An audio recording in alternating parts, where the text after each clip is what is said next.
What's up, everybody? Or good morning, rather, because it is officially 4 o'clock in the morning on the East Coast. And got another episode, 2 episodes of The Bad Batch. Double episode today, so Spotchka Deathsticks. Let's go. I'm doing them both twice because it's early, I'm tired, I ain't getting any sleep last night. I got work at 10. So, start off episode 10. It's called Identity Crisis, and it is 25 minutes. So, first thing, I think I noticed this last week or the week before. The new Disney Plus intro is kind of fucking weird. Like, you open up the app and it's all like lighter colored now and everything. We got different music. It's weird. I don't like it, but I don't know. Maybe I don't like change like that. So we're on this planet, and we see this kid and its mother, alien species, and it's just making all these baby noises that just kind of sound like, was this like unused Baby Yoda stuff or prototype Baby Yoda? Like, it just sounded too Baby Yoda. It was kind of funny. That was kind of goofy. But we get a walrus face creature, and then that V-head creature, which is the first alien that pops up in A New Hope when he goes into the cantina. It's the first alien you ever see. Just, that was kind of dope. So the walrus dude goes and makes a call to another first-class bounty hunter. Is this Cad? We'll find out. So we're back on Tantus, and Emery wants a promotion. She wants to take over the Project Necromancer thing. So, what the fuck is his name? Anyway, she's promoted to Chief Officer, Chief Science Officer, or whatever. So, that's dope. I'm really liking her character. She's pretty fucking cool. Like, I hope she doesn't die. Like, she needs to change and do some cool shit. She needs to be around for a while. So she's led into the vault, and where all the secrets are, and what the fuck is his name? This is gonna bother me now. Hemlock. That's his name. Hemlock.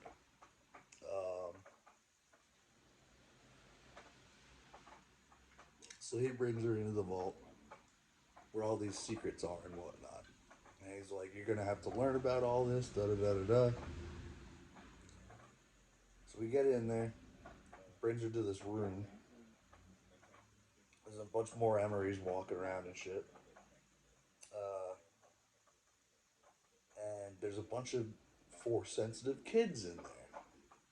So it's a little fucked up, but we know they're taking them from everywhere, almost the same as the Jedi were. Yeah, she's like going around talking to kids, getting acquainted and stuff. And then there's this one kid right before the door closes. He looks over at the clone that's punching in some numbers. That closes the door. He remembers that. So we know what's gonna happen there. So after that, we go back to that planet, back to where the kid and his mother are, and they're just hanging out at their house, and we hear spurs outside the door. Now at first I was like, okay, this is definitely Cad Bane, but they fucked us up before. In what was it? I forget if it was a movie or a show, but you heard spurs, or I was at a trivia contest or something. But you heard spurs, because in The Empire Strikes Back, Boba Fett also is wearing spurs. You just hear that noise while they're walking. But it's definitely Cad Bane.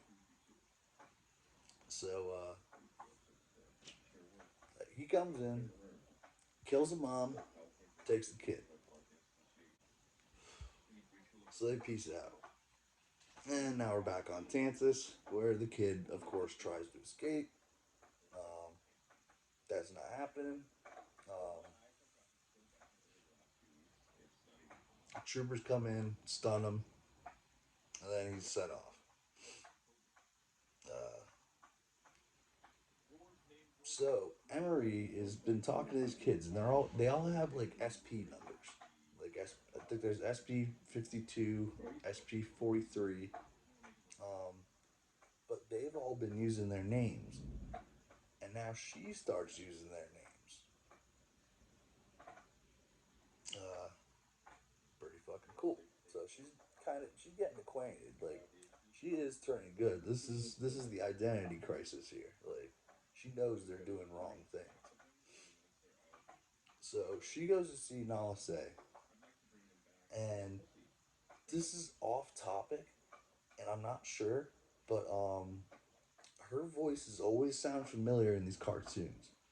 Now there's a video game called Subnautica, and I'm not gonna go crazy into it, but once you get to, and this is the minor spoilers and shit.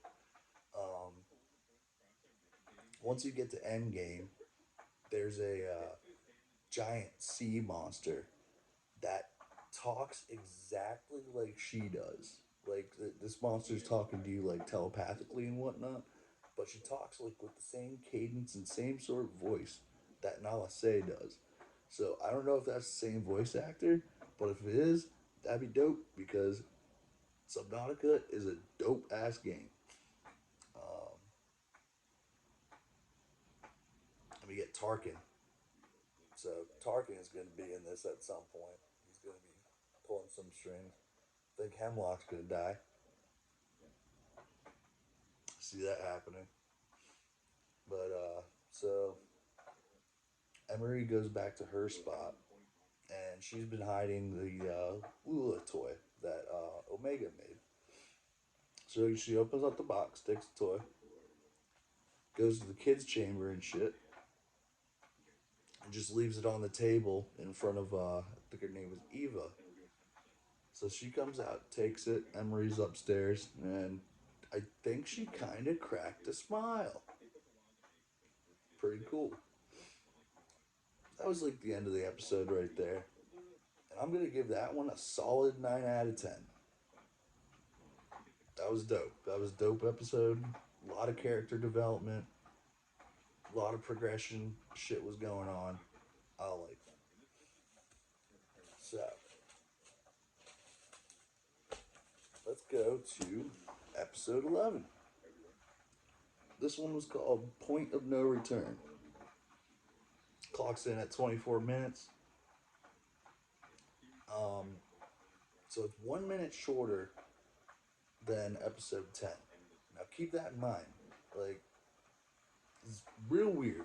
Like, but so it starts off with Wanda.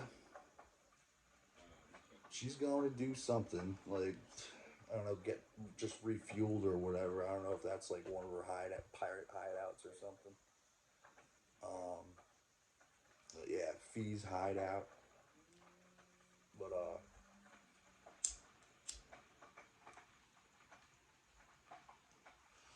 so this the assassin clone shows up, goes on the ship, spikes the ship, gets all his info and shit, which is probably where Pamba or whatever, wherever the fuck the Bad Batch has been hiding at.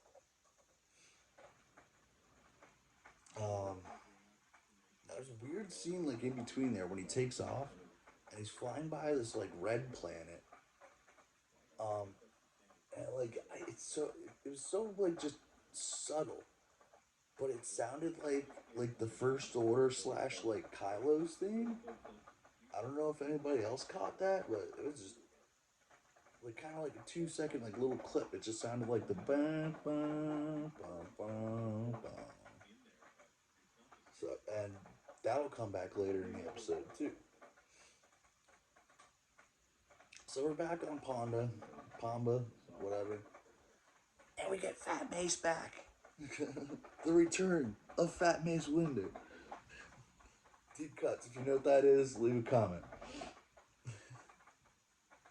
So they're getting supplies, loading up the ship and everything, and Omega's off with Shafe's daughter, and they have like all these like artifacts and stuff, and whatnot. She said she wanted to leave a couple like important artifacts. She ends up leaving Tech's glasses, so there's a big hint right there that Tech might still be alive. I am one of those believers. We'll see. And she leaves Lula, which I was kind of surprised about because I guess she got Wrecker's blessing because it was originally his little like cuddle animal, safety animal thing. So she leaves those. Then they're leaving, and the assassin guy's already there. And god damn it, they fucking Razor Crest us again. So there's your next HasLab announcement coming up. So the Marauder is gone. Unless we get a HasLab. Wrecker's taken out in the blast. They find him unconscious next to the ship. Which must have been a big ass explosion. And the way he shot these bombs at the wings and just specific hinge points, just so that like it would definitely just straight fall apart like that. That's crazy. We know it's someone they know. Clone, Tech, who knows? I'll get to a little bit of that later.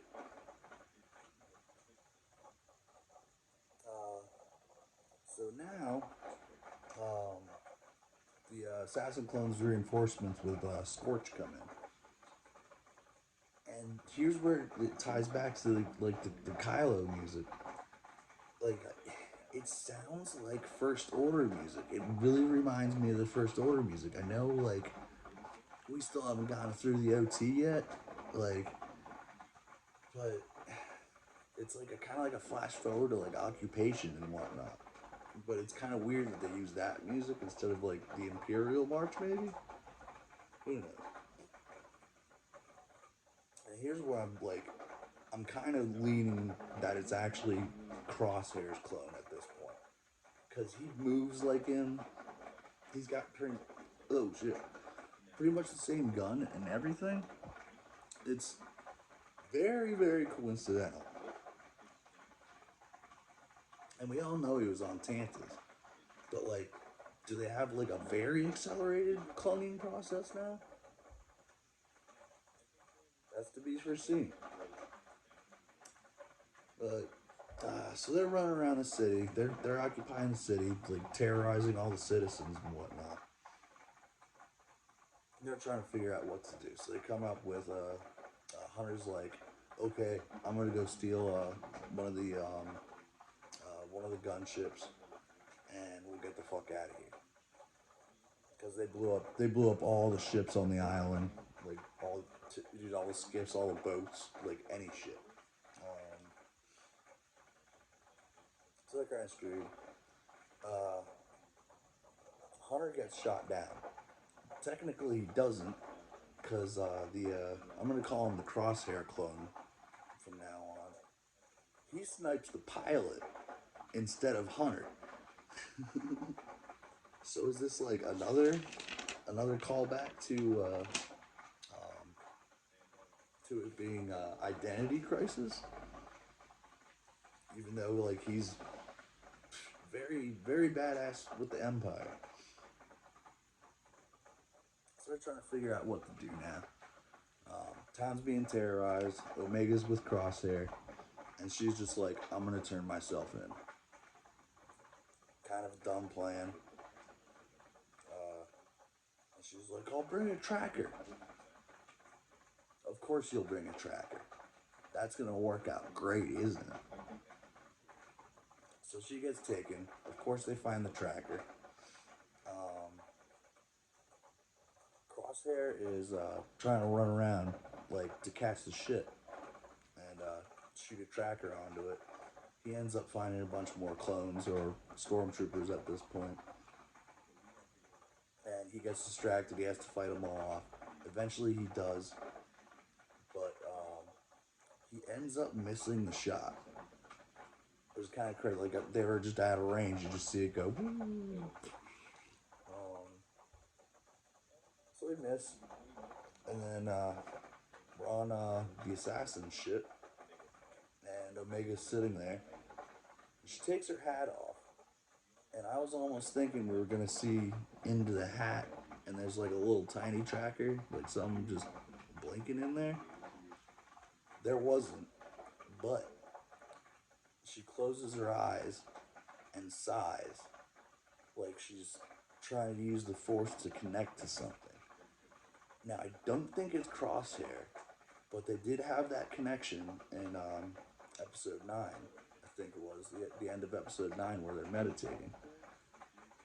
If that happens, that would just be fucking real stupid and wild.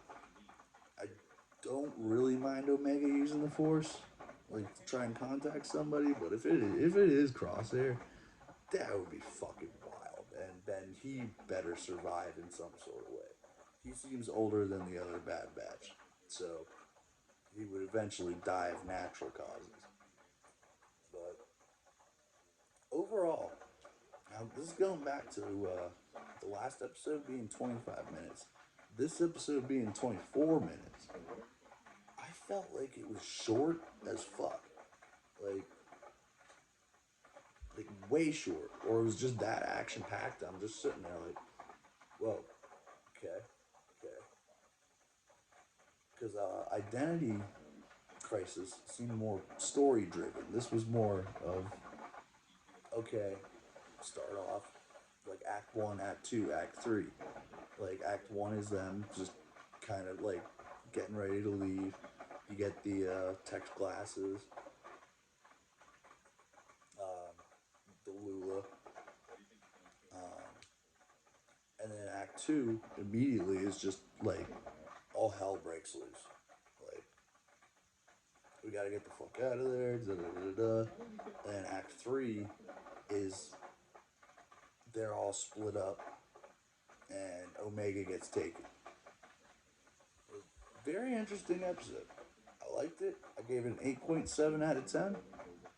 So, excited to see what happens next week. And next week, I get an episode on my birthday. So, I will see you next Wednesday. Leave a like and comment on this if you like it. And I need subscribers, so do that too. But, yeah. Birthday episode next week.